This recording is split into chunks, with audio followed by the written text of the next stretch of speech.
파월이 했던 말이 폴 볼커도 인플레를 못 잡았는데 무슨 소리 하시는 거냐. 이제 오히려 이제 다른 나라들이 또 문제가 나올 수도 있죠. 영국 일은 빙산의 일각이다. 경제는 거의 끝난다라고 봐야 됩니다.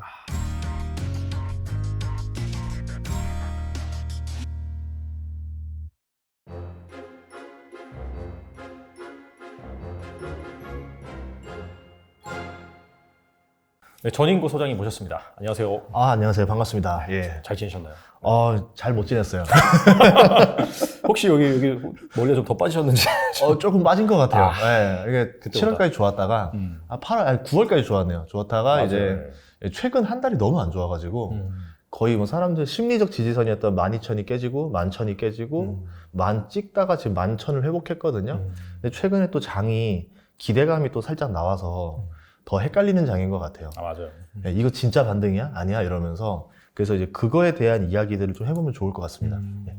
알겠습니다. 일단은 한 8월 한 중순까지가 좀 좋았던 것 같고 9월 초까지도 뭐 그냥 그럭저럭 했는데 이게 이제 가장 타격이 FOMC 나오면서 두드러 맞고 그 다음에 이제 기대를 모았던 게 CPI잖아요. CPI.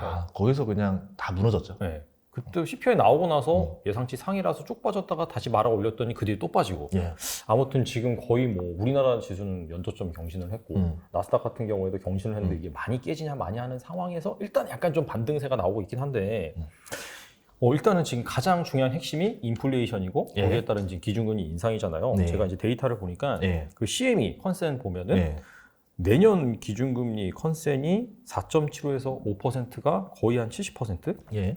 그리고 5%에서 5.25%도 거의 한 18%예요. 근데 원래 전도표상에서는 내년 같은 경우에 중립금리 4.6%라고 찍어줬는데 그 뒤로 인플레가 더 가파르게 오르다 보니까 이런 데이터가 나왔는데 야 이거 좀 시장이 정말 이걸 감당할 수 있을지 이렇게 가지고 올리면 궁금하거든요. CPI 발표 날 이렇게 올라갔어요. 맞아요. 네. 그날 바로 올라갔어요. 이제 그 얘기는 패러다임이 그겁니다. 물가가 기준금리에 영향을 끼친다. 이제 그동안 연준 위원들도 물가 이야기를 많이 했고 물가가 올랐으니까 물가를 잡기 위해서 금리를 올리겠다라고 했는데 금리를 계속 올려가는데도 물가가 안 잡히는 상황이 벌어진 거죠. 그러면서 이거 이상하다가 되는 거예요. 계속. 그러다가 이제 CPI가 이번에 나왔을 때 절망한 거죠. 금리를 이렇게 올렸는데도 이렇게 돼? 난리가 났네.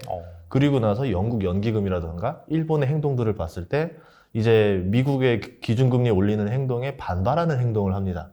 일종의 이제 반기를 들었던 거죠.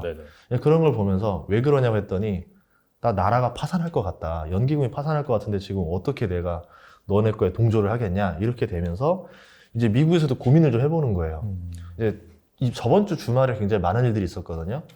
영국의 재무장관이 미국에 가서 IMF 회의 때문에 뉴욕에 갔을 때 이제 뭐 알게 모르게 좀 얘기를 했었겠죠. 그러고 나서 갑자기 일요일 날 도중에 그냥 일정을 마치지도 않았는데 영국에서 콜을 했어요. 들어와라. 오자마자 해임시켜버렸죠.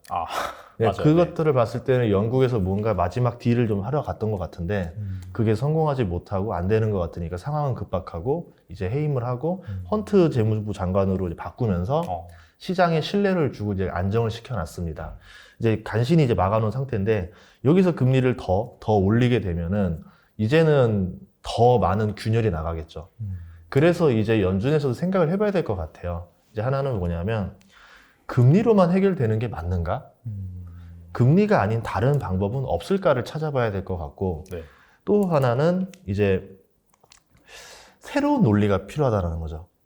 왜 우리가 타겟 인플레이션을 2%로 맞춰야 되느냐? 이제 완전 이건 새로운 논리인데 그냥 고물가를 그냥 견뎌내가면서 살아도 나쁘지 않은 거 아니냐. 꼭 물가를 2%에 맞춰야 된다라는 이유는 없어요. 그냥 옛날부터 연준이 그냥 2% 인플레이션이 가장 이상적이라고 봤던 거예요. 그래서 뭐 옛날 한 20년 전부터도 계속 2%에서 위아래로 맞추고 하는 형식인데 그 이유를 내부를 알아봤더니 이렇게 말하더라고요. 2%가 되면은 실업률도 낮아지고 자산 가격, 물가도 잘 오르지 않는 가장 이상적인 비율이다. 마치 우리 소맥의 비율처럼. 그걸 찾으신다. 그게 황금 비율이다라고 하는데 논리는 없어요. 그럼 3%도 나쁘지 않다라는 이야기들이 나올 거예요. 이제 그 이야기들 중에서 이제 주말에 연준 위원들 의견을 들어봤더니 3명의 위원들 의견을 들어보니까 논리가 살짝 바뀌기 시작합니다. 아주 미세하게 바뀌었어요. 그러면서 월요일부터 랠리가 나왔어요. 이제 뭐 사람들은 다른 이유를 붙였지만 저는 연준 위원들의 발언에서 미묘한 변화라고 봤는데 드디어 이제 그 얘기가 나왔습니다. 금리를 인상하고 나면 효과는 시간적 딜레이가 발생해서 나온다. 맞아요. 네. 예. 그러면 빠르게 금리를 우리가 인상을 했다.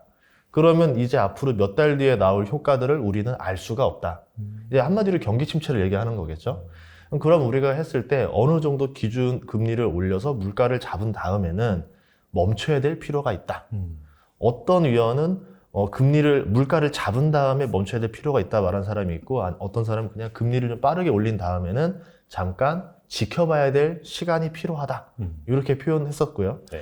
예, 블러드 총재 같은 경우는 이런 말을 했죠. 연말까지 빠르게 올리고 나서 뭐 더 금리를 올려야 된다는 얘기를 뒤에서 빼먹더라고요. 맞아요. 한 5%까지 뭐 올린다 그런 얘기는 없었어요. 연말까지 하자. 그러면 이제 FOMC에서 11월 2일 날 이제 나올 텐데 연말까지만 올리겠다. 라고 하면 시장에서는 완전 환호하는 거죠. 완전 하나일 것 같아요. 예, 이제 이런 거잖아요. 이제 헬스클럽 갔는데 PT 선생님이 더 이상 중량 안 치겠다. 딱 여기까지만 딱 치고 올해까지는 여기서 중량 딱 500kg 들고 내년부터는 이제 500kg를 유지하는 것만 합시다라고 하면은 이제 죽겠다 하는 마음이 조금 풀려나가는 거죠. 예, 그러면 조금 이제 시장에서 나아진다라고 하는데 아까 말씀하셨던 대로 시장에서 견뎌낼 수 있는 금리는 한 4.5 이하로 보고 있거든요. 지금 보면은 뭐 부실 채권들, 하이힐드 채권들 보면 가격이 완전히 폭락한 상태예요. 채권 시장부터 이제 견뎌내지 못하는 모습을 벌써 보여주고 있고 4.5까지 가도 견뎌내기가 굉장히 어려울 거라고 봐요. 그래서 나오는 얘기들이 아닌가. 그거와 맞물려서 주말에 했던 행위들이 뭐냐면 페드에서 이제 채권 사는 이제 국채 1차 딜러들한테 이제 좀 어느 정도 의견을 물었죠. 상황이 어떤 것 같냐, 우리 뭘 해줘야 되냐, 뭐가 필요하냐 하다 보니까 최근에 나온 뉴스들을 보면은 유동성에 대한 공급 이야기들이 나오고 있어요. 채권 시장에서 호가가 되게 중요한데 유동성이 없다 보니까 누가 던지기만 해도 가격이 급락을 해버리는 거죠. 그러면 그냥 시장의 밸류에 맞게 채권 가격이 움직일 수 있도록 던지더라도 누군가가 사줄 수 있는 유동성이 필요한데 그 유동성을 넣어야 된다. 그러면서 유동성에 대한 투입 이야기가 나오고 그러면 채권 급락할 가능성이 많이 줄어드는 거거든요. 그러면서 시장이 조금 좀 분위기가 좀 돌아간 게 아닌가. 그 주말에 되게 많은 일들이 있었습니다. 그러네요. 되게 중요한 그런 이벤트들이 많았네요.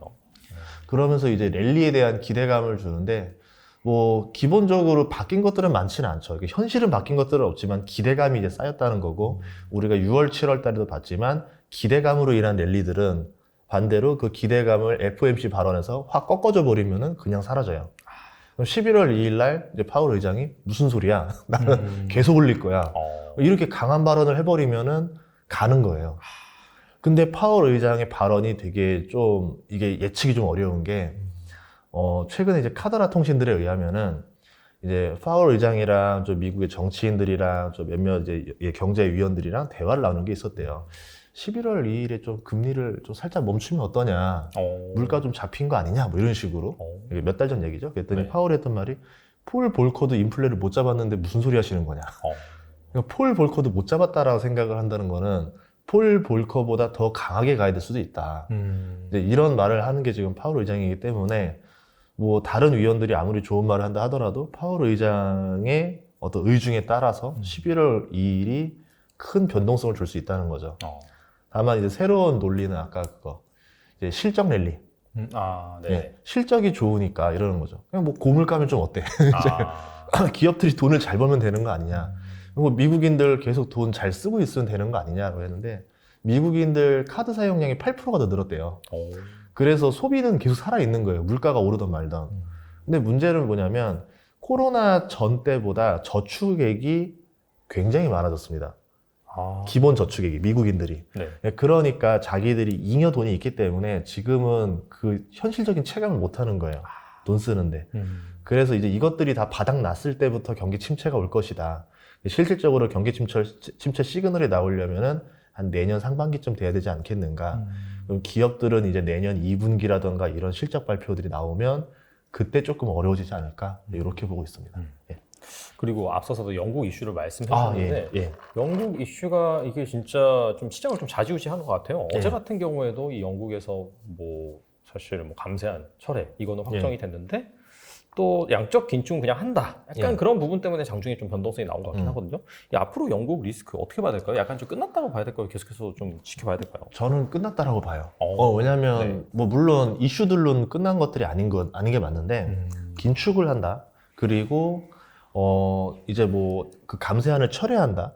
이렇게 트러스 총리가 했던 감세안이 나쁜 게 아니에요. 원래는 그 2차 대전 끝나고 나서 독일이랑 일본도 하이퍼 인플레를 겪었었어요. 그런 하이퍼 인플레를 겪는데 제일 좋은 방법 중에 하나가 감세 정책이에요. 이게 사람들이 뭐 무조건 뭐 그냥 이게 아니다, 세금 늘리고 하는 게 좋다고 생각하는데 그게 아니라 그 지출과 이제 수입의 밸런스를 맞추는 게 되게 중요한 거거든요. 정부가 재정 적자를 안 하는 게 인플레에서 굉장히 중요합니다. 인플레 잡는데. 미국이 못 잡는 이유가 네. 파월 의장이 금리를 백날 올려도 소용없는 게 바이든이 계속 돈을 풀고 있는 거예요. 오늘만 해도 이제 캘리포니아에서 $1,000씩 그냥 이제 인플레 지원금이라고 해가지고 돈 풀어줬고, 대학생들 대학생들 학비 면제라고 해가지고 또 돈 풀어주고 있고, 정부에서는 계속 돈을 풀어주고 여기서는 쪼여봤자 소용이 없는 거죠. 그래서 실제로는 뭐 트러스 총리가 감세안을 하는 거는 나쁘지 않아요. 그렇게 되면 이제 기업인들이 더 활발하게 더 시장을 운영할 거니까. 대신에 지출도 줄여야 되는데 무슨 말이냐면 지출은 줄일 생각이 없다라고 한 거죠. 그러면 국채를 더 발행할 거다. 지금 채권 시장 가격 떨어지고 있는데 여기서 유상증자 또 태운다는 거거든요. 맞아요. 그러니까 채권이 급락한 거고 연기금이 파산하겠다, 죽는 소리가 난 거예요.